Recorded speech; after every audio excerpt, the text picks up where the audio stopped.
Olá a todos, Nikos Pafitis aqui da Sunny Cypress e bem-vindos ao tutorial de hoje, um tutorial teórico onde vamos analisar o capítulo de aplicações de TIC e vamos focar na unidade específica de compreensão dos sistemas de satélite.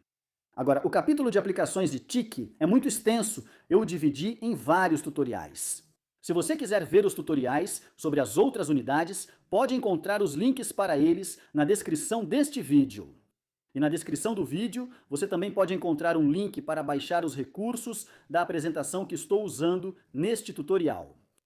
O fluxo do tutorial, mais uma vez, vai ser eu explicando sobre sistemas de satélites, por que precisamos de sistemas de satélites, para que possamos entender, antes de tudo, por que precisamos deles. Vamos analisar os diferentes tipos de tecnologias listados ali. E então, vamos analisar as diferentes ou as principais vantagens e desvantagens dos sistemas de satélites. E, por fim, vamos analisar questões discursivas em estilo de prova. Vamos analisar questões reais de prova. E, mais importante, perguntas de prova que eu mesmo criei. Você não encontrará essas perguntas. Eu projetei essas perguntas de forma que elas aprofundem seu conhecimento, mas, ao mesmo tempo, as respostas servem como um recurso de aprendizado. Se você entender a pergunta e a resposta das que eu elaborei, basicamente você entende aquela tecnologia. Se você está se perguntando sobre o que está no meu pescoço, é uma tipóia temporária. Estou me recuperando de uma cirurgia de reanexação do peitoral. Estou me recuperando e indo bem, mas prefiro não falar sobre isso. Vamos começar entendendo os sistemas de satélites. Certo, então o que são sistemas de satélites? Bem, aqui diz que é tecnologia baseada no espaço para navegação, comunicação e coleta de dados. Os sistemas de satélites são redes de comunicação que utilizam satélites em órbita para várias aplicações, como monitoramento do clima, navegação por GPS e telecomunicações. Eles desempenham um papel crucial na tecnologia e conectividade modernas. Agora, os tipos de exemplos que vamos analisar neste tutorial serão o GPS, ou posicionamento global. Sistemas como navegação por satélite, dispositivos de rastreamento para resgate de emergência, levantamento e mapeamento, televisão e transmissão via satélite, sistemas de informação geográfica, ou também conhecidos como SIG. Comunicação por telefone via satélite, não comunicação por telefone móvel, embora toda a rede de telefonia móvel dependa, em última instância, da comunicação via satélite. Mas nós abordamos a comunicação por telefone móvel, eu acho, no primeiro tutorial sobre aplicações de TIC. Sistemas de previsão do tempo. Então essas são as coisas que vamos abordar neste tutorial. Ok. Antes de tudo, acho que é muito importante que você entenda por que precisamos de satélites em primeiro lugar. Se você entender a necessidade deles, isso vai te dar uma compreensão muito melhor das tecnologias que vamos discutir neste tutorial. Então vamos pegar algo como as ondas de rádio quando você sintoniza a sua estação de rádio local. Você tem a estação de rádio local com uma antena aqui, e esta pode ser outra antena em casa ou o rádio do seu carro. Agora, em termos gerais, aqui podemos ver que essas duas antenas têm o que chamamos de linha divisada. Esta antena pode enviar ondas de rádio para aquela antena, porque não há nada obstruindo. Por exemplo, não há nada no caminho, como uma grande montanha bloqueando o sinal aqui. Se eu quiser enviar informações desta antena para esta antena, agora temos um problema. Eu não tenho o que chamamos de linha divisada. Eu não posso enviar informações diretamente para aquela antena porque a superfície da Terra está bloqueando esse sinal. Uma maneira de resolvermos esse problema é curvando o sinal usando a ionosfera. Agora, esses círculos cinzas, este aqui, 1 e 2, representam diferentes camadas da ionosfera, certo? E elas têm densidades diferentes. E assim como quando vemos objetos na água, podemos realmente ver a luz se curvando. Nós também podemos curvar ondas de rádio. Então, uma maneira de fazer isso é direcionar o sinal para cima, em direção à ionosfera. A densidade dessa ionosfera vai lentamente curvar o sinal e focá-lo de volta para baixo novamente. Assim, conseguimos fazer isso e evitar o problema da linha divisada daqui até aqui, curvando os sinais usando a ionosfera. Mas o problema disso é basicamente que a ionosfera não é tão confiável assim. A densidade e suas propriedades variam ao longo do dia, da manhã à noite, devido a erupções solares e outros fatores. Por isso, não é tão preciso nem confiável. E por esse motivo, usamos o que chamamos de satélites. Agora, satélites são esses objetos que orbitam a Terra no espaço. E por causa disso, podemos refletir sinais, enviar sinais para um satélite. E esse satélite pode então enviar esse sinal de volta, seja por um foco estreito, como este, que só te dá um alcance pequeno, ou o que chamamos de transmissão, sabe? Um alcance mais amplo assim, que cobre uma área maior. Agora, você pode ver aqui que eu tenho 3 tipos de satélites. Temos este LEO, que é um satélite de órbita baixa da Terra. A distância dele é de cerca de 160 quilômetros a 2.000 quilômetros da superfície da Terra. Então, essa é a distância daqui até aqui. Depois, há os chamados satélites de órbita média da Terra, nessas distâncias. Também existem satélites de órbita geoestacionária, muito mais distantes. E eles realmente ficam fixos em uma posição sobre a Terra. Agora, você não precisa saber esses nomes ou as distâncias, mas isso vai te ajudar a entender as tecnologias sobre as quais vamos falar. Especialmente quando queremos que dispositivos menores consigam se comunicar com o satélite, é muito difícil para um dispositivo pequeno se comunicar da superfície da Terra para, digamos, 35.000 quilômetros de distância. Você sabe, é preciso uma estrutura realmente grande.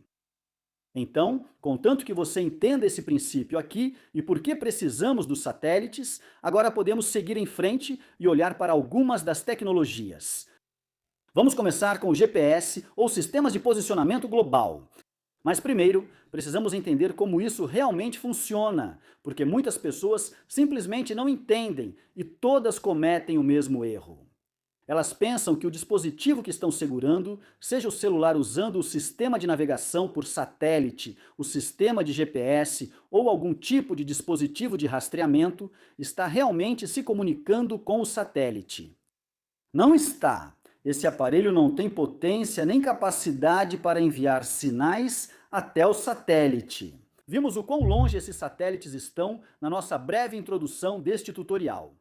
Então, como isso realmente funciona? Porque a comunicação é de mão única, do satélite para o seu dispositivo. Essa é a única direção.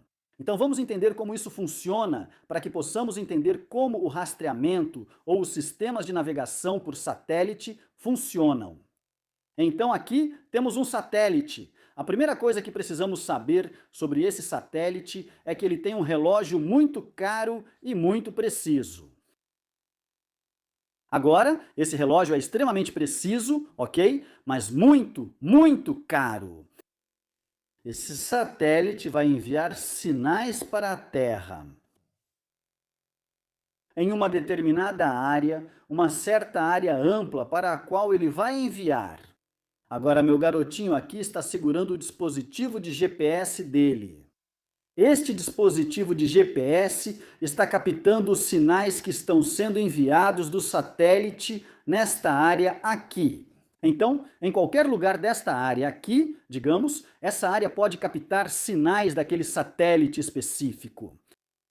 Agora, que sinais estão sendo enviados? Bem, o satélite está enviando constantemente a hora em que o sinal foi enviado e a hora atual. Então, o dispositivo de GPS que meu pequeno aqui está segurando, este aqui, na verdade tem um relógio bem barato, um relógio barato. Não é muito preciso, mas como ele recebe o horário do satélite, que é muito preciso, ele é atualizado o tempo todo com a hora correta. Um pequeno erro, um erro bem pequeno, mas ele é atualizado o tempo todo. Agora, ao mesmo tempo, o dispositivo de GPS aqui está vendo o horário em que o sinal foi enviado, comparando com o horário atual recebido. Isso vai te dar o tempo para o sinal viajar, certo? Agora isso nos diz quanto tempo levou para o satélite enviar o sinal do satélite até o dispositivo GPS. Agora, os sinais dos satélites são, na verdade, sinais eletromagnéticos e eles viajam na velocidade da luz, a mesma velocidade que é 300.000 quilômetros por segundo. Então, o que temos aqui? Temos o tempo que o sinal levou para ir do satélite até o dispositivo GPS. Nós sabemos a velocidade, então agora o dispositivo GPS pode calcular a distância daqui até lá. Certo? E é só isso que acontece. O seu dispositivo GPS é só isso que ele faz. Ele está constantemente recebendo os sinais do satélite. Os sinais que ele está recebendo são o horário em que o sinal foi enviado e o horário atual. Ele sabe qual é a velocidade da luz. Ele sabe quando o sinal foi enviado e recebido, comparando com o seu relógio. Calcule a distância. Então, dependendo de onde você está na superfície curva da Terra, digamos que você está aqui, essa distância vai ser diferente. E essa distância daqui até aqui vai ser diferente. Agora, a gente tem um pequeno erro, porque o relógio do nosso GPS não é tão preciso quanto o do satélite. Mas é só isso que acontece. Então, o que acontece é que ele pode te posicionar com o satélite em uma área específica na superfície da Terra. Agora podemos seguir em frente. Então, com o satélite, isso vai nos dar um alcance ou um diâmetro dessa área aqui na Terra. Se agora recebermos sinais de 2 satélites, onde essas áreas vão se cruzar, teremos 2 pontos de interseção, 2 pontos possíveis onde você pode estar. Ok? Então, se voltarmos ao nosso slide anterior, se simplesmente tirarmos aquele círculo dali, se eu tiver outro satélite aqui, esse satélite vai me dar um círculo que indica, digamos, que eu esteja por aqui. Esse satélite está te dando um alcance diferente assim. Então isso vai te dar um círculo assim, onde você pode estar. Isso mostra 2 pontos de interseção, possíveis lugares onde você pode estar. Agora, isso não é bom o suficiente, isso é muito impreciso, é muito inexato. Um terceiro satélite agora vai te dar uma localização exata aqui. Mas se você olhar em 3 dimensões, pode ver que o terceiro satélite vai te dar 2 pontos possíveis. Um dos pontos está na Terra, mas o segundo ponto está em algum lugar no espaço. Então podemos ignorar isso. Assim ele sabe onde você está e isso vai te localizar com precisão. Bem, ele não vai te localizar exatamente por quê? Por causa da imprecisão do relógio do seu dispositivo. Lembre-se, ele não é tão preciso quanto o relógio do satélite para te localizar ou para tornar o seu posicionamento mais preciso. Você precisa de um 4º satélite, e esse 4º satélite é o que nós temos aqui embaixo. Esse 4º satélite aqui agora vai te localizar exatamente naquele ponto ali. Então você pode ver que temos o satélite 1, que é o círculo azul, o satélite 2, que é o círculo verde, o satélite 3, que é o círculo laranja ou pêssego, que te dá essa área aqui. Certo. E podemos ver nessa área ali, se dermos um pouco mais de zoom, conseguimos ver que um desses pontos está aqui, que está no espaço, certo? E então, temos esse 4º aqui, que nos coloca bem aqui, e é isso que nos localiza com precisão. Isso nos coloca exatamente nesse local ali. Então, basicamente, quanto mais satélites tivermos, mais precisa será a nossa localização e menor será a margem de erro. E agora, seu dispositivo com pelo menos 4 satélites é capaz de localizar você com uma margem de erro muito pequena em qualquer lugar da Terra. Ok? Agora falamos geralmente de 3 a 4 metros, dependendo de quantos satélites ele consegue captar. Quanto mais satélites captar, mais precisa será a leitura. Então, os dispositivos de GPS, e o que é muito importante aqui, é que eles não enviam nenhum dado para os satélites. Ele faz todos os cálculos com base nos sinais que recebe. Agora, se for um navegador por satélite e você estiver usando um sistema de navegação por satélite para saber onde você está e encontrar a rota mais rápida, bem, agora que ele sabe onde você está e está recebendo esses sinais do satélite de forma consistente, ele pode. Agora, em um mapa que ele tem armazenado no dispositivo, ele pode realmente traçar o seu caminho enquanto você está se deslocando. Então ele vai receber um sinal. E à medida que o seu sistema de navegação por satélite aqui recebe os sinais, ele sabe exatamente onde você está. Ele já tem um mapa pré-instalado e agora, enquanto você se move, consegue traçar esse caminho e mostrar onde você está. Às vezes, navegadores por satélite mostram que você está no campo em vez da estrada e podem te posicionar, por exemplo, aqui. E o que acontece é que o software do seu navegador vai dizer: bem, você não pode estar no meio do campo se estiver dirigindo, então ele vai te reposicionar e te colocar de volta naquele caminho. Lembre-se, não é de alta precisão, não estamos falando de centímetros aqui, estamos falando de precisão em metros.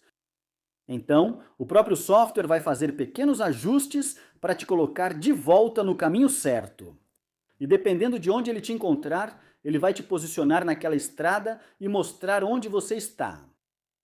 Beleza, então é basicamente assim que o SAT ou GPS funciona.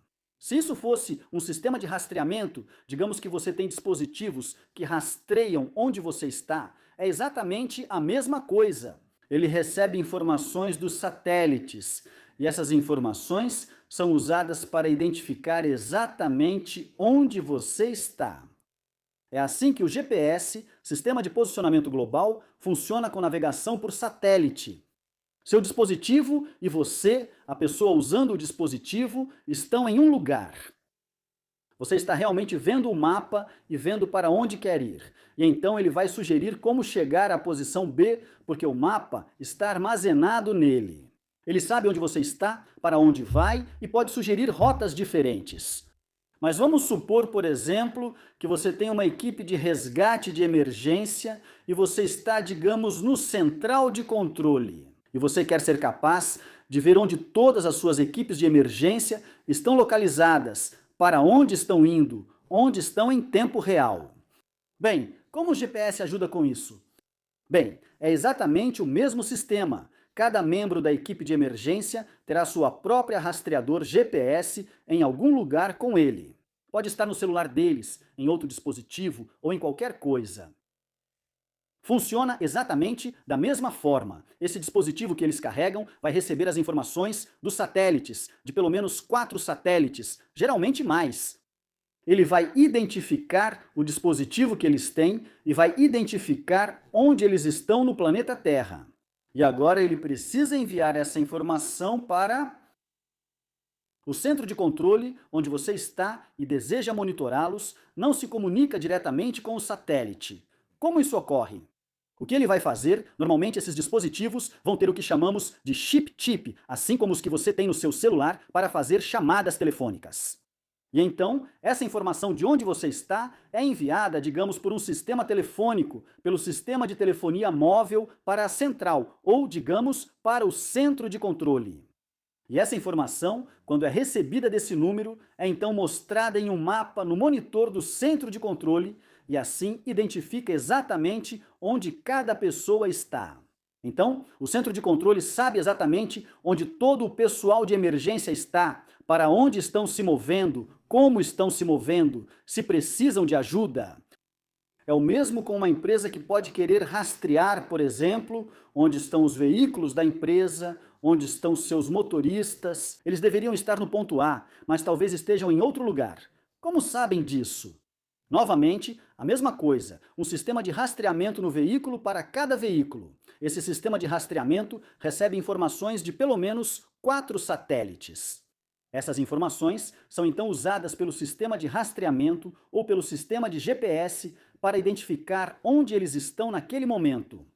E então, por outro método, geralmente novamente, através da telefonia móvel, usando um chip-chip, essas informações são então transmitidas para a estação central ou para o centro de controle.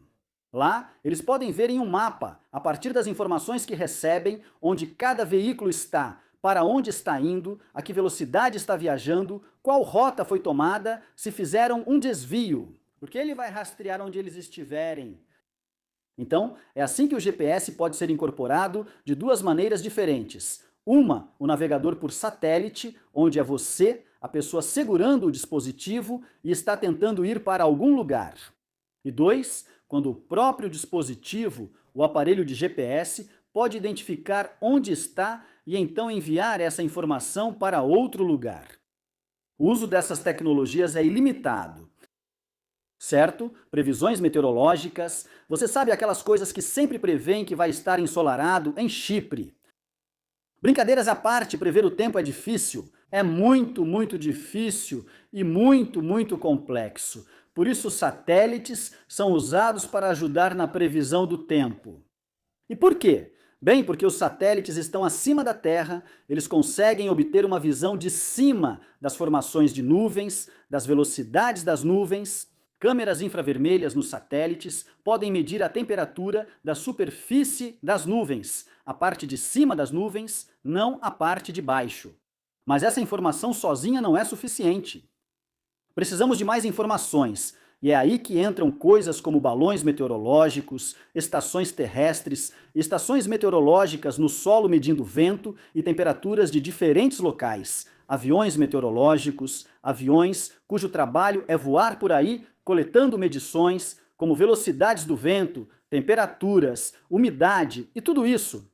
Todas essas medições, junto com informações de satélites, são enviadas para um sistema específico, um aplicativo ou software, o software de previsão do tempo.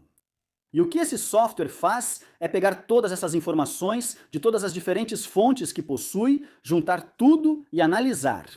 Ele processará essas informações usando algoritmos, aplicativos de modelagem ou modelos que possui.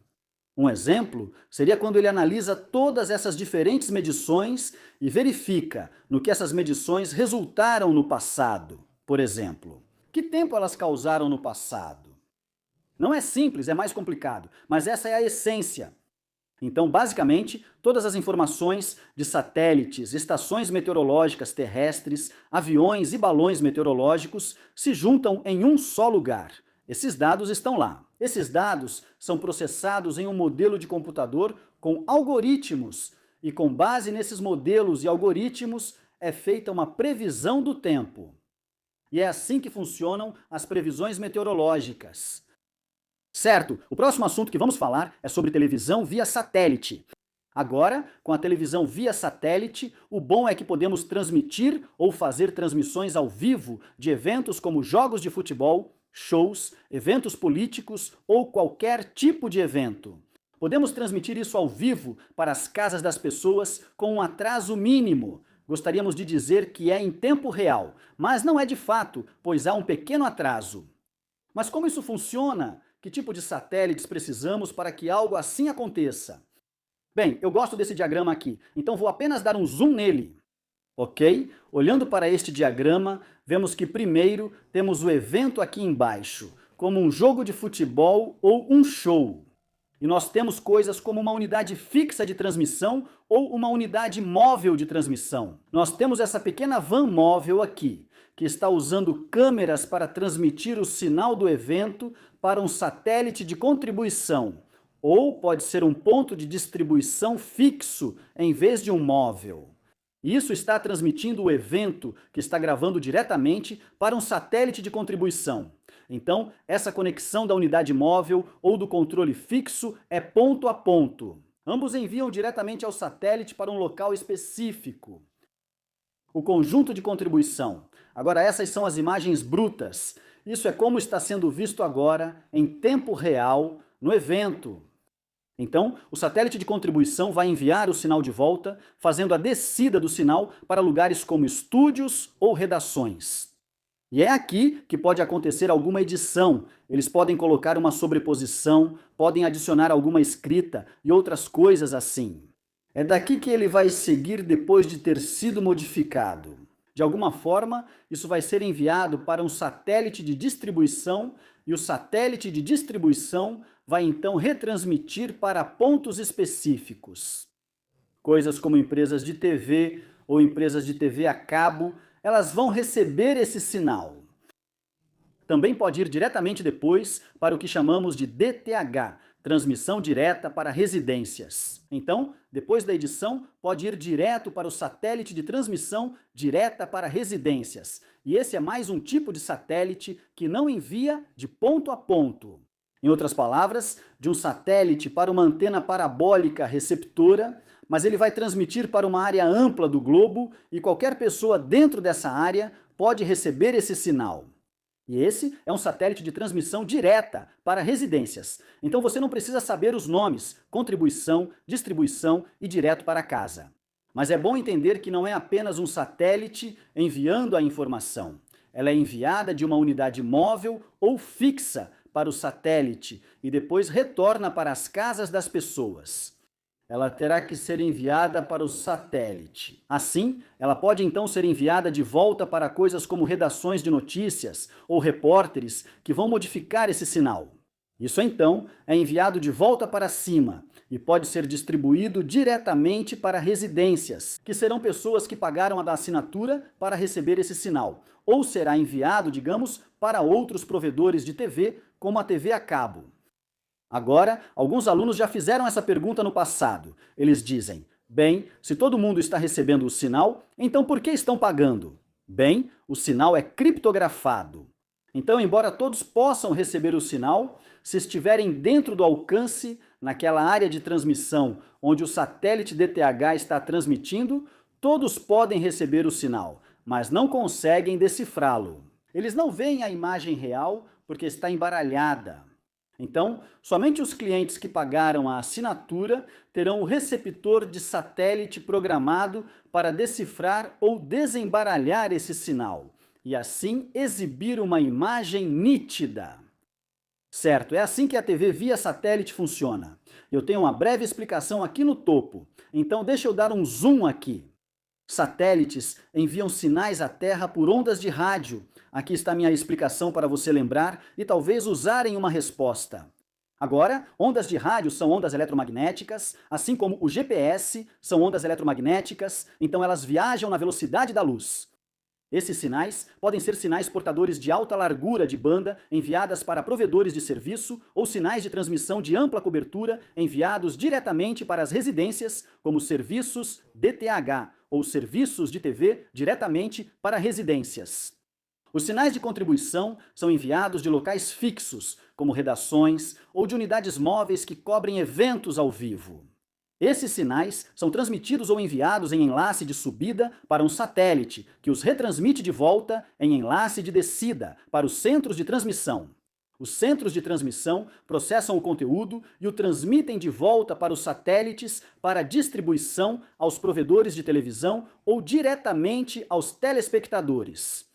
Certo, então é assim que os satélites são usados para URA-TV via satélite. Certo, agora vamos falar sobre o Sistema de Informações Geográficas, SIG, e o próprio título já diz muita coisa. É informação sobre a geografia, ou seja, sobre diferentes áreas do mundo. E não há maneira melhor de ver uma imagem do mundo do que a partir de satélites. Então, satélites eles são usados para coletar informações sobre o globo, sobre diferentes áreas da Terra. Por exemplo, podemos tirar imagens reais da Terra, exatamente como elas são, como está agora. Podemos ver os níveis de água. Novamente, como vimos com a previsão do tempo, podemos medir as temperaturas da superfície das nuvens acima ou das formações de nuvens. Mas se quisermos produzir camadas para outras coisas, digamos, para um mapa fiel, queremos céu limpo para podermos obter uma imagem clara da Terra. Agora, uma vez que temos essas informações, qualquer informação que recebemos do satélite, combinamos essas informações com outras informações, dependendo do que queremos que esse sistema SIG faça. E então, podemos produzir uma camada que sobrepomos ao mapa para obter outras informações. Parece um pouco estranho e um pouco complicado, mas vou facilitar para você entender. Vamos dar uma olhada primeiro na descrição que tenho aqui embaixo para você. E então, podemos entrar em um pouco mais de detalhes. Então, vou me retirar daqui por enquanto. Coloquei aqui para você. Um sistema de informações geográficas, SIG, serve para coletar, armazenar e analisar dados geográficos. Satélites fornecem imagens da superfície da Terra e coletam dados como o uso do solo, vegetação, temperatura e mudanças ambientais. Essas são informações que podemos obter dos satélites. Os dados dos satélites são enviados para estações terrestres e convertidos em mapas digitais. Então essas informações podem ser convertidas em um mapa digital. Em seguida, ela é combinada com outros dados, como localizações de GPS, resultados de pesquisas, informações do censo e outros formulários e dados de estações meteorológicas. Por exemplo, digamos que eu queira descobrir onde há muitos veículos, muito trânsito. Bem, informações de estações terrestres, onde eles medem a quantidade de tráfego entrando e saindo da cidade diariamente. Essas informações, somadas aos dados sobre o solo obtidos por satélite, permitem criar uma camada sobreposta. O software de SIG organiza essas informações em diferentes camadas, por exemplo, estradas, rios, edifícios e população. O sistema analisa essas camadas para encontrar padrões e relações. Isso ajuda as organizações a tomar decisões, como planejar novas estradas, monitorar a poluição, gerenciar desastres naturais ou acompanhar mudanças no uso do solo.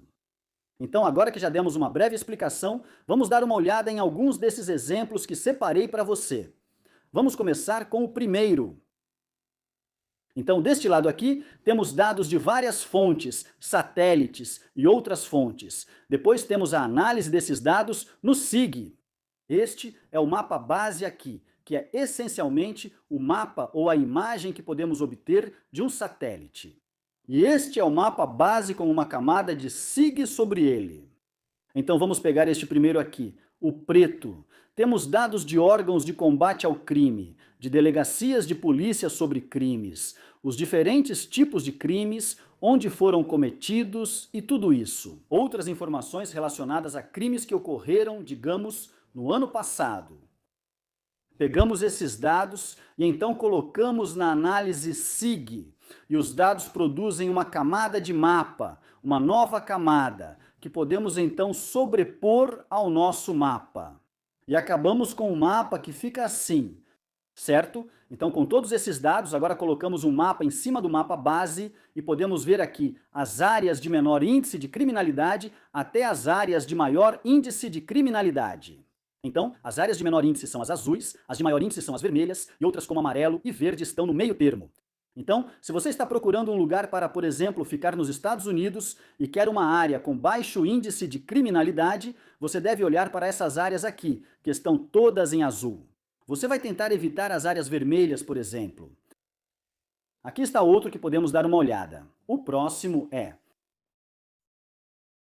dados do nível da água de satélites e estações terrestres. As informações dos satélites podem mostrar os níveis da água e se aumentaram, mas não sei se isso é devido ao derretimento das geleiras ou a áreas onde o nível varia com as marés. Mas podemos obter essa informação dos satélites.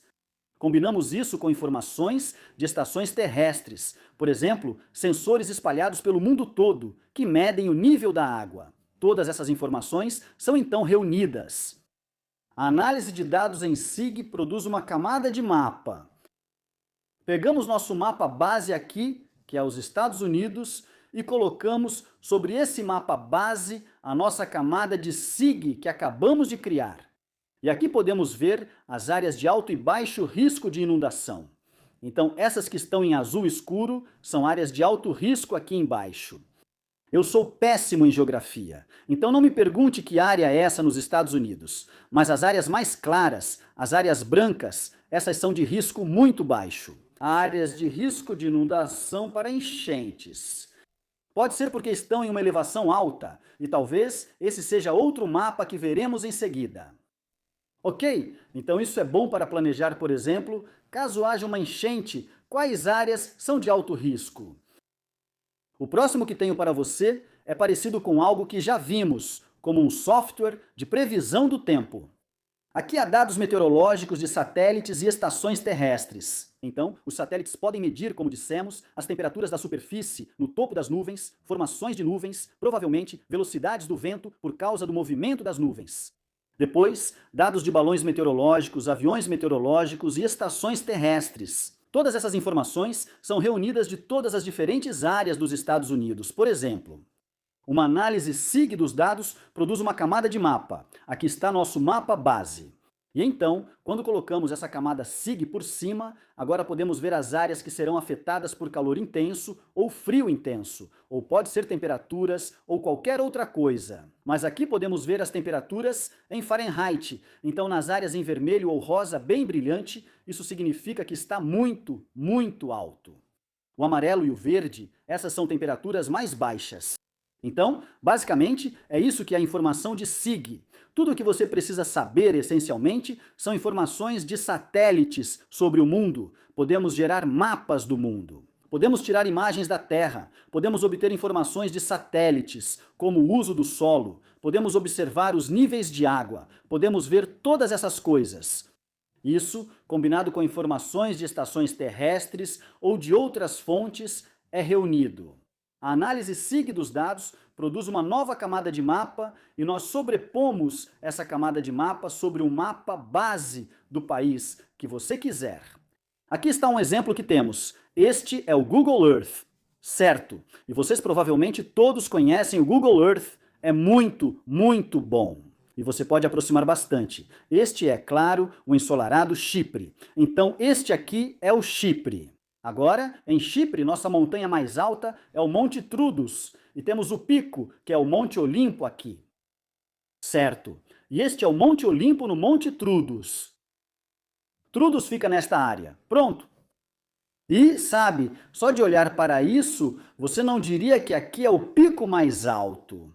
Agora, o Google Earth realmente fornece informações de SIG. Algumas delas você precisa solicitar e pagar. Mas eu tenho uma das gratuitas que mostra a elevação, as áreas mais altas e as mais baixas.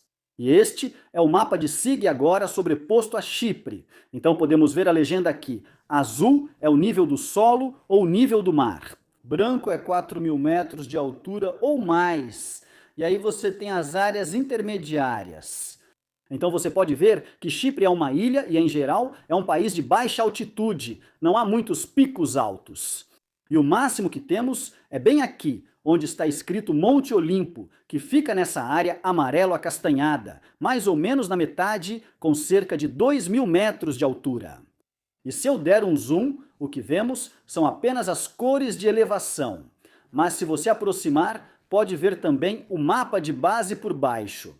Ok? Então não é que você não possa ver o mapa de base. Você pode, só tem essa camada SIG por cima dele, assim você consegue ver o que está acontecendo. E esses são os seus picos altos e baixos, ou digamos pontos de elevação. E veja, isso se aplica ao mundo todo, então se eu afastar seu olhar aqui, você consegue ver essa área branca aqui? Isso significa que ali tem 4.000 metros ou mais. Aquilo é o Tibete. Acho que é o Tibete. Estou sendo esperto agora. Eu já tinha olhado antes, então eu sei que é o Tibete, mas isso é o Tibete. Então, o Tibete é, na verdade, um país muito alto, que fica em uma altitude muito elevada, porque você tem essa área branca aqui. E isso indica 4.000 metros ou mais. Então é isso. Essas são as camadas de SIG, e elas podem ser usadas para tomar decisões. Vamos supor que você queira ver onde vai passar outra estrada ou onde quer colocar sistemas de gerenciamento de enchentes. É possível usar informações de SIG com grande eficácia aqui. Então, se você tem as informações de tráfego, você vê onde há muita congestão de veículos, talvez introduza novas estradas ou estradas com várias faixas ou rodovias para descongestionar essa área. Certo, isso é SIG. Ok, nosso próximo tópico é comunicação por telefone via satélite. Agora, isso é diferente do sistema de comunicação por telefone celular que já abordamos nos sistemas de comunicação das aplicações de TIC. O tutorial já existe para isso e você pode dar uma olhada nele. Mas isso realmente depende de um telefone celular se comunicando com uma antena GSM, que normalmente são colocadas a cada quilômetro de distância. Ela basicamente repassa seu sinal até retornar à rede telefônica e enviá-lo. Telefones via satélite se comunicam direto com o satélite. Lembre-se, no início deste tutorial, falamos por que precisamos de satélites. Principalmente por causa do formato da Terra, que é redonda, às vezes se queremos chegar a um ponto da Terra, que é, digamos, se você está aqui e quer falar com alguém ali, não há uma linha divisada direta. Então nós refletimos o sinal no satélite. Agora, isso significa que este telefone precisa ter a capacidade de transmitir um sinal para um satélite. E novamente, no início deste tutorial, discutimos que existem diferentes tipos de satélites. Então, não vou falar em tipos diferentes. Temos satélites a diferentes distâncias. Temos nossos satélites de órbita baixa da Terra. Agora estes, novamente, eu os tenho aqui. Estes estão entre cerca de 160 quilômetros e 2.000 quilômetros da superfície da Terra. Nossos satélites de órbita média, como você sabe, ficam ainda mais distantes. Nossos satélites de órbita geoestacionária ficam bem distantes, a 35.000 quilômetros. Então esses telefones via satélite vão se comunicar com esse tipo específico de satélite, os LEOs ou os de órbita baixa da Terra. Porque eles não estão tão longe e você não precisa de uma quantidade extraordinária de energia para transmitir o sinal. Outra característica do telefone via satélite é a antena direcional. Agora, normalmente as antenas transmitem seu sinal em todas as direções, certo? A antena direcional vai focar o sinal que está transmitindo em uma direção. E nesse caso, como queremos nos comunicar com os satélites, vai ser para cima. Você moveria sua antena ou essa já está inclinada. Assim, ao segurar, ela ficará apontada para cima. Você quer direcionar toda essa energia para o satélite, em vez de deixá-la se espalhar em todas as direções. Certo, então a ideia é que ele vai enviar as informações do telefone via satélite. Ele vai transmitir para um satélite LEO, ou de órbita baixa da Terra, que está próximo. E então esse satélite vai transmitir esse sinal. Então, se eu pegar minha caneta aqui, se eu conseguir... Então, seu telefone via satélite vai transmitir da Terra aqui, para o satélite de órbita baixa. Isso vai enviar para algo como outro satélite, como um MEO ou um GEO. Isso vai transmitir aqui para cima. Esse vai transmitir de volta para o local com o qual você quer se comunicar. Certo? E é assim que funciona. Então esse dispositivo só precisa ser potente o suficiente para alcançar um LEO, um satélite de órbita baixa da Terra. E esse diagrama aqui basicamente mostra exatamente isso. Então esse aqui, o telefone via satélite, vai se comunicar aqui com esse satélite. Esse será um satélite de órbita baixa da Terra. Isso será enviado para um satélite de órbita média da Terra, que retornará o sinal para a estação terrestre ou para a rede de telefonia móvel desejada. Então aqui embaixo eu só dei uma pequena introdução ou descrição para você. O telefone via satélite se conecta diretamente a um satélite, geralmente de órbita baixa, LEO. O sinal será então retransmitido para outro satélite como um GEO, que depois enviará o sinal para uma estação telefônica na Terra. É assim que funciona a comunicação via satélite. Vamos analisar agora as principais vantagens e desvantagens dos sistemas via satélite. Agora, não um sistema específico, mas sistemas em geral, pois todos os que discutimos usam satélites. As vantagens e desvantagens serão parecidas para todos. E essas são vantagens e desvantagens que você pode usar em praticamente qualquer questão, se precisar descrever as vantagens ou desvantagens ou explicar algumas coisas sobre sistemas de satélites. Então essas são dicas gerais e muito úteis. Então, vamos dar uma olhada nas vantagens primeiro. Cobertura global. Sim, os sistemas de satélites vão te dar cobertura global, diferente de outros sistemas que precisam de linha divisada. São confiáveis em áreas remotas, como o telefone via satélite. Se você estiver no meio do deserto do Saara, bem, você não tem como se comunicar com um telefone celular porque não há torres de celular à vista. Você pode se comunicar com satélites usando um telefone via satélite. Isso é muito bom.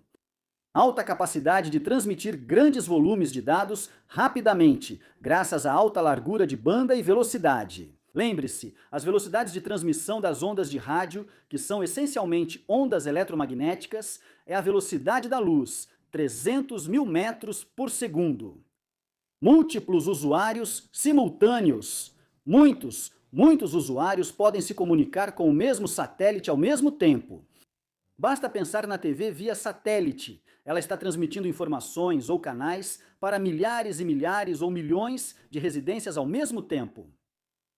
Comunicação independente do clima, mas com limites. Então, se você está falando de clima em geral, se está nublado, se está chovendo, se está ensolarado, se tem poeira ou qualquer outra coisa, a comunicação não é interrompida. Agora, vejamos as desvantagens. Há atrasos no sinal. Apesar das altas velocidades, esses sinais ainda precisam ser processados. Se pensarmos no exemplo de transmitir eventos ao vivo ou eventos em tempo real, como jogos de futebol, eventos esportivos ou shows, então temos, digamos, unidades móveis ou fixas enviando as informações para o satélite. Esse satélite envia o sinal para outra redação onde o material vai ser editado. Depois, ele é enviado novamente para outro satélite, que então envia o sinal para outros provedores de TV ou para um satélite DTH que transmite para as casas. Agora, sim, as velocidades são altas, mas também há muito processamento acontecendo, então não é totalmente em tempo real. Existem atrasos. Interferência do clima é possível. Clima extremo pode causar interferência. Lembre-se novamente, ondas eletromagnéticas podem ser interrompidas por energia eletromagnética. Então, você sabe, tempestades severas ou tempestades podem causar interrupções ou podem atrapalhar os sinais. Instalação e manutenção custam caro, diferente de comprar um walkie-talkie simples numa loja de brinquedos por alguns euros. Você precisa de equipamentos sofisticados. Coisas como um telefone via satélite são muito caras. É um dispositivo especializado de alta potência. Os militares têm esses aparelhos ou os serviços de resgate de emergência têm. Você não teria, digamos, um telefone via satélite para uso diário. Até o aluguel da largura de banda para comunicação com o satélite será muito caro. E então, você precisa das antenas parabólicas, que vão exigir medições e alinhamentos específicos para garantir que essas antenas estejam apontando na direção certa para se comunicar com o satélite. É muito caro. Requer uma linha divisada desobstruída. Agora, ao falar em linha divisada desobstruída, não nos referimos àquela mencionada no início do tutorial com a superfície da Terra em que há uma antena aqui e outra ali. E esta antena não pode se comunicar com aquela antena, porque a superfície da Terra está interrompendo. Quando temos um satélite, por exemplo, aqui, não queremos nada bloqueando o sinal que vai de qualquer dispositivo até o satélite, nem nada bloqueando o sinal do satélite voltando para a Terra. Ok, então as antenas parabólicas geralmente são colocadas no telhado ou em lugares altos, onde não há outros prédios por perto para bloquear o sinal apontando para o céu ou para o satélite. Vulneráveis a falhas técnicas. Agora, esses são sistemas muito ajustados. Imagine tentar enviar o sinal em uma direção para alcançar exatamente um ponto no espaço onde aquele satélite está. Assim, você pode captar esse sinal. Eles são muito ajustados. Então, falhas técnicas realmente acontecem. E você vai precisar, por causa dessas falhas técnicas, de técnicos especializados para poder resolver esses problemas. Então, isso por si só já vai ser um custo. Certo, a próxima coisa que vamos analisar agora são questões no estilo de prova. Certo, essa é a primeira questão. Essa é uma questão de prova anterior. Então eu também coloquei a folha de correção aqui embaixo. A questão afirma que a empresa de táxi monitora as rotas percorridas e a localização atual de seus carros por meio de GPS ou sistema de posicionamento global. Um mapa mostrando a rota percorrida e a localização atual de cada carro é exibido no monitor do escritório. Explique como esse sistema funcionaria, mas não precisa detalhar muito, pois a questão vale só 4 pontos. Mas se você se lembra do começo deste tutorial, quando falei sobre GPS, nós abordamos isso em muitos detalhes. Mas, em resumo, e nós temos as respostas do gabarito ali embaixo. Mas, em resumo, o que acontece? O sistema de GPS nos veículos vai usar a tecnologia GPS, sinais do satélite, para identificar sua posição. Então, esse sistema de GPS precisa enviar as informações para o computador do escritório. Agora, normalmente isso é feito. Não pede para você explicar essa parte, mas geralmente isso é feito usando um chip ou uma rede de telefonia móvel, onde ele vai enviar essa informação, ou pode ser enviado pela internet usando um plano de dados em um chip. Agora, o computador vai enviar a informação da posição do veículo conforme ela foi calculada pelo sistema de GPS. E ele vai continuar atualizando e enviando sinais repetidos continuamente da sua nova localização. O computador do escritório receberá as informações enviadas para ele. Ele vai pegar essas informações e traçá-las em um mapa pré-instalado no software. E esse software vai continuar sendo atualizado. O mapa é constantemente atualizado, exibindo a posição do carro, permitindo calcular sua velocidade e localização a cada atualização. Então é basicamente assim que funciona. As informações do GPS são enviadas para o computador do escritório. O computador do escritório pega essas informações e exibe a posição do veículo no mapa. Essas informações são atualizadas a cada poucos segundos ou várias vezes por segundo, para que você tenha uma leitura precisa da localização de cada veículo e da velocidade em que está viajando. A resposta informa que a localização do carro é determinada por software de GPS e os dados são enviados ao computador do escritório. Nem mesmo diz como, nem pergunta como, só quer saber como o computador do escritório vai exibir essa informação. Os dados são transmitidos a cada poucos segundos, o que é importante, pois essa informação é referente ao período em que é enviada. Com isso, ele pode calcular a velocidade, porque se sabe que está recebendo informações a cada 1 segundo e a cada 1 segundo foi percorrida uma distância x, ele pode então calcular a velocidade. Um algoritmo calcula a velocidade e a localização dos carros. Os dados são armazenados, salvos no computador. O mapa é atualizado a cada poucos segundos.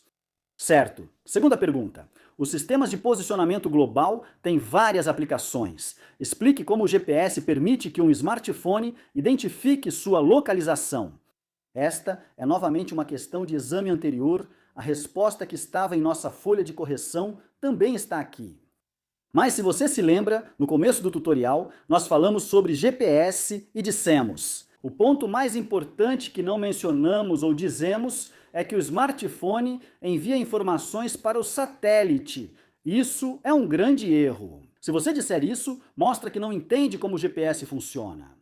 Então, o ponto principal aqui é: esses satélites transmitem informações para a Terra. O smartphone capta essas informações. Essas informações são usadas pelo software de GPS e ele consegue calcular a sua posição. E esses dados dos satélites são enviados várias vezes. E a posição do smartphone é calculada e exibida em um mapa na tela do seu smartphone.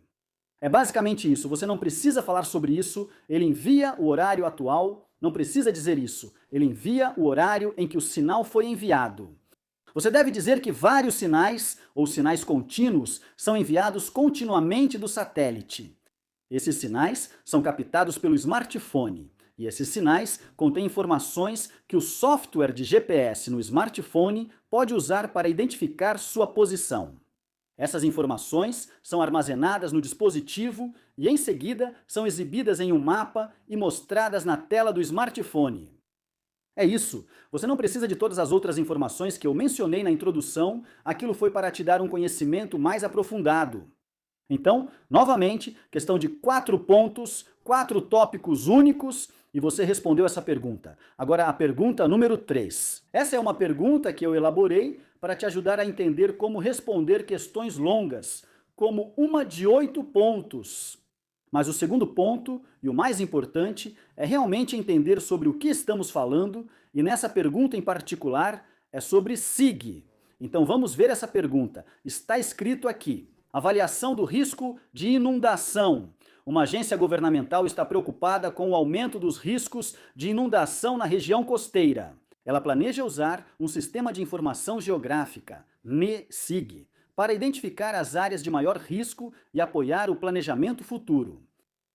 Explique, destacado ali, como um SIG poderia ser usado para identificar áreas com alto risco de inundação e auxiliar nas decisões de planejamento. Em sua resposta, mencione como diferentes dados geográficos podem ser sobrepostos e analisados.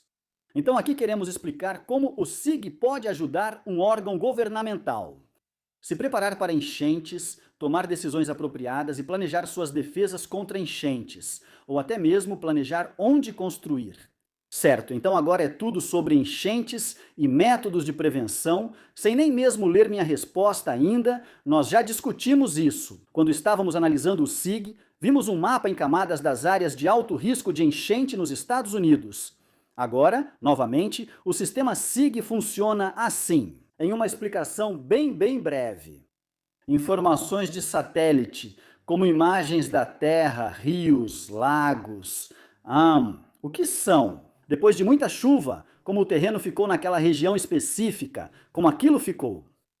Então nós recebemos informações de fontes terrestres. Vamos supor os níveis dos rios conforme eles sobem e descem, quanto de chuva caiu ao longo do ano, quais anos tiveram mais chuva, a quantidade máxima de chuva, para ver até onde os níveis subiram.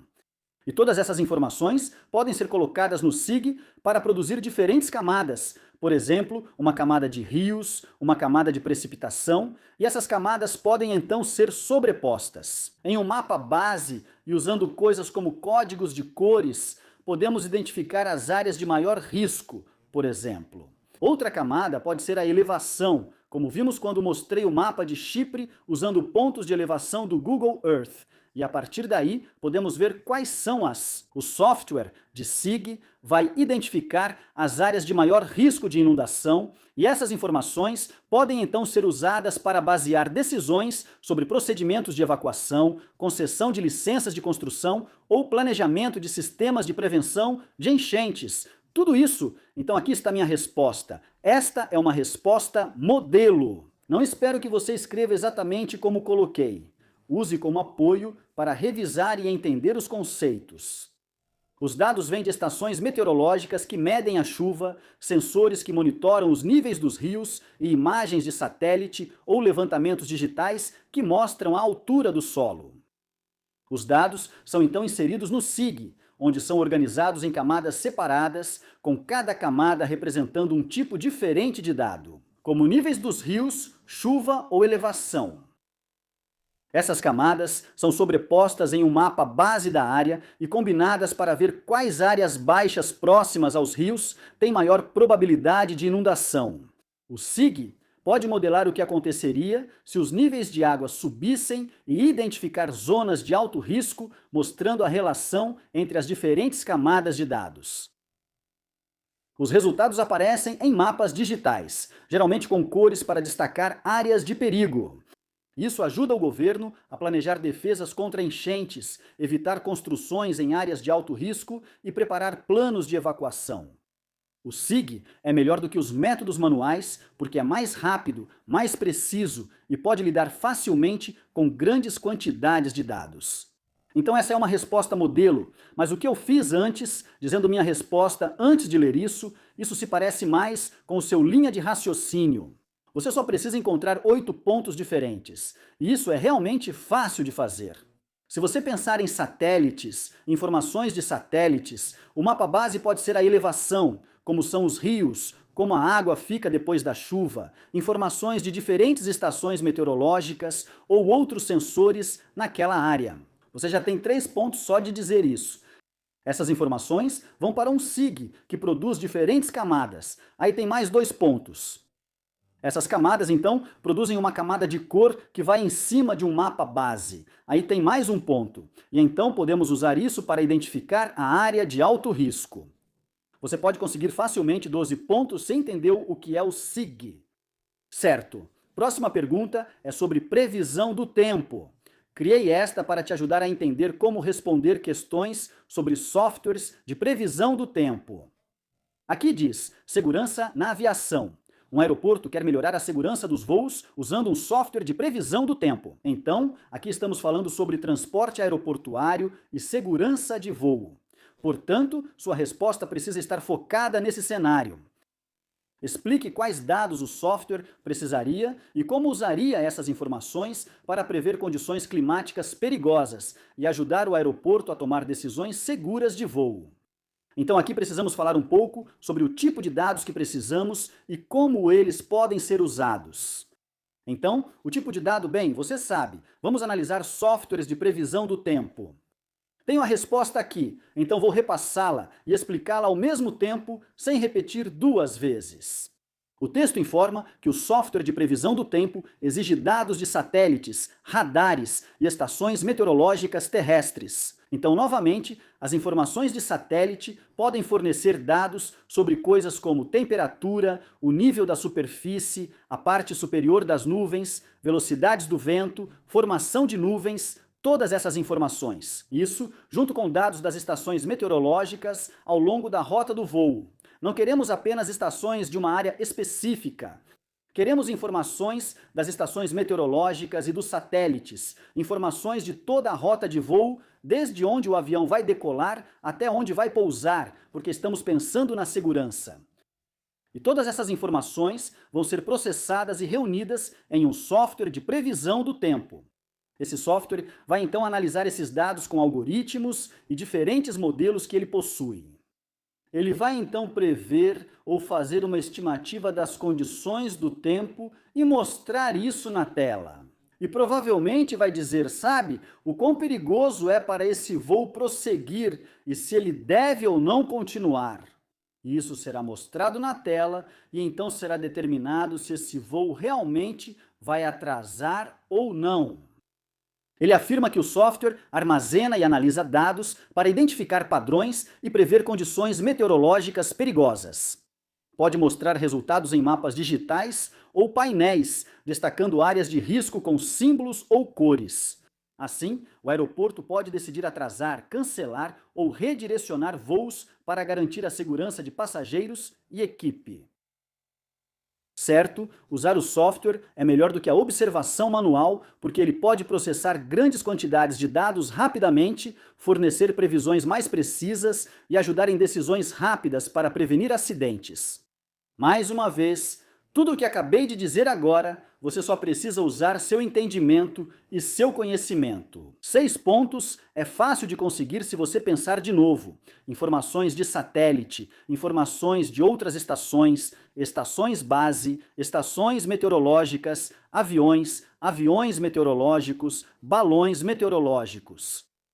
Essas informações entram na previsão do tempo. Essas informações são analisadas. Algoritmos, modelos vão determinar se vai ser seguro ou não. Se não for, o avião é redirecionado. Tem muitos pontos aí para ganhar.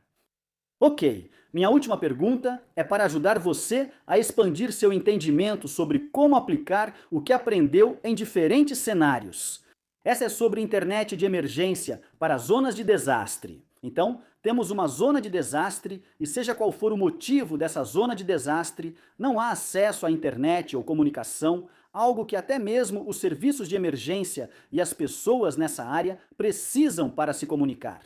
Aqui diz que uma organização de ajuda humanitária precisa fornecer acesso à internet rapidamente em áreas afetadas por desastres naturais, onde as redes terrestres foram destruídas. Eles avaliam usar internet via satélite. Explique como essa internet via satélite pode ser usada para restaurar a conectividade em zonas de desastre. Na sua resposta, inclua como os dados são transmitidos via satélite e as vantagens e desvantagens de usar satélites em comparação com outros métodos. Bem, as vantagens e desvantagens, eu já cobri nas vantagens e desvantagens gerais dos sistemas via satélite. Agora, o restante, como conseguimos acesso à internet para as pessoas na zona de desastre natural? Bem, isso é igual ao telefone via satélite. É exatamente a mesma coisa. Mas, em vez de uma conversa telefônica entre um telefone via satélite e outra pessoa do outro lado do mundo, através do satélite, você na verdade tem um dispositivo via satélite que vai se comunicar com o satélite e fornecer e permitir o acesso à internet. Com esse dispositivo, você pode compartilhar internet com outras pessoas. Então o processo é exatamente o mesmo. Aqui está minha resposta para você.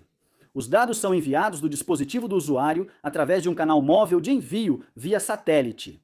Então, existe um link de subida que os serviços de emergência vão instalar, provavelmente uma pequena antena parabólica, que vai se comunicar com o satélite e fornecer comunicação via satélite.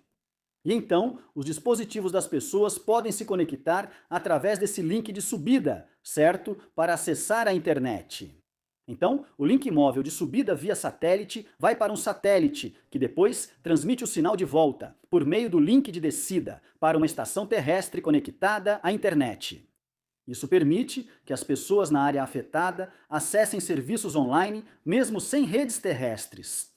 Agora, você não precisa entrar em todo o teu processo que eu já descrevi sobre um satélite de órbita baixa da Terra. Normalmente, o dispositivo via satélite dos serviços de emergência se conecta a um satélite de órbita baixa. O satélite em órbita baixa da Terra, que fica mais perto da Terra, retransmite o sinal para uma órbita média da Terra. Não é necessário entrar em detalhes, foi apenas para seu entendimento. Mas você pode se lembrar e entender. As vantagens de usar satélites incluem fornecer cobertura rapidamente, alcançar áreas remotas ou isoladas e não depender de cabos danificados ou redes móveis. Sim, esses serviços de emergência têm um link móvel de subida via satélite, que eles podem configurar em minutos e fornecer acesso à internet para as pessoas e para eles mesmos. As desvantagens incluem custos mais altos em comparação com outros métodos, possíveis atrasos, latência na transmissão de dados e o fato de que o mau tempo, às vezes, pode interferir no sinal. Em geral, no entanto, o clima não interfere realmente nos sinais de satélite, mas o mau tempo pode. O uso de satélites permite que os serviços de emergência e organizações de ajuda se comuniquem, coordenem esforços de socorro e forneçam informações ao público, tornando isso uma solução eficaz em situações de desastre. Apesar de caro e tecnicamente difícil, é preciso ter o equipamento certo. É muito rápido de instalar. Ela oferece uma solução em áreas remotas, onde a comunicação terrestre, como cabos, foi destruída e proporciona comunicação com o mundo exterior, tanto para as pessoas daquela região, quanto para os serviços de emergência se comunicarem. Falamos sobre satélites e sobre como entender os sistemas de satélite. Havia muita informação ali, diferentes tipos de sistemas, mas no final das contas, o processo é exatamente o mesmo. Os satélites oferecem duas coisas. Primeiro, uma comunicação de retransmissão, que evita o problema de precisar de linha divisada para se comunicar. Assim, você tem cobertura global. E a segunda é que você obtém uma visão de cima da Terra e de todo o globo. Então isso por si só já fornece informações. Então você tem dois aspectos. Um é a comunicação global. E o outro aspecto é essa visão de cima, onde podemos obter imagens em tempo real da Terra. Podemos obter imagens em tempo real, digamos, coisas como a cobertura de nuvens, velocidades do vento, temperatura, níveis de água, a chuva, o impacto da chuva nos níveis da água em rios e lagos. Podemos ver o trânsito, a quantidade de tráfego que existe em diferentes áreas. Podemos ver pontos de elevação. Podemos ver as temperaturas da superfície. Podemos enxergar tudo isso por essa visão de cima. Essas informações, junto com outras informações de estações terrestres, podem gerar muitos outros dados que queremos produzir, seja em sistemas de informação geográfica ou em softwares de previsão do tempo. Já falamos sobre métodos de comunicação. Você tem telefones via satélite, tem conectividade com a internet, tem GPS para localizar lugares. A única coisa que muda é o cenário que eles te dão. As respostas vão ser as mesmas. Então, se você gostou deste tutorial, se aprendeu algo novo, não esqueça de curtir e se inscrever. E uma coisa que você tem que lembrar: nunca diga que seu dispositivo GPS se comunica com o satélite. Com o GPS, a informação é de mão única, do satélite para o seu sistema GPS. Enfim, até o próximo vídeo, se cuide! Tchau, tchau!